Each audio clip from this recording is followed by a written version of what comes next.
My name is Guy Kawasaki, and at the time I was software evangelist at Apple.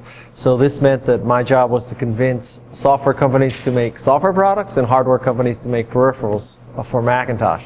So my story about Steve is one day I'm working in my cubicle. Steve appears there with someone I had never met before.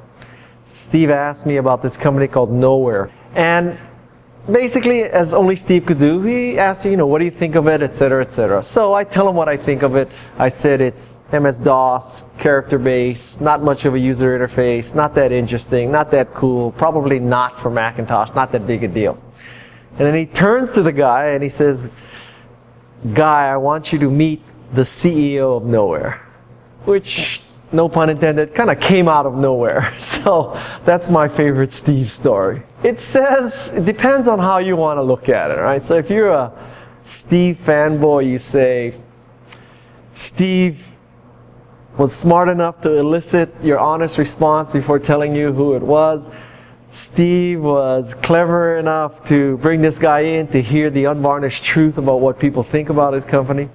If you're not a Steve fanboy, you say, Steve set me up to be very embarrassed. I'm probably more in the fanboy side than the other side.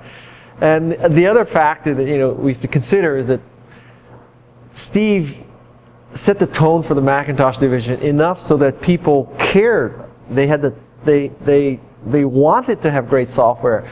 There was an element of taste. There was an element of judgment about stuff. It wasn't simply try to get as much software as quickly as possible. We wanted stuff that adhered to the Macintosh user interface, that showed Macintosh off, that made Macintosh compelling. And that's why I think if people ask, how does Apple get such great people to work for it? It's because you can do the best work of your career at Apple. That's why. Because for you to do the best work of your career, you have to work for a company or at least a boss who appreciates good work. And a lot of people cannot say that they work for someone who appreciates good work.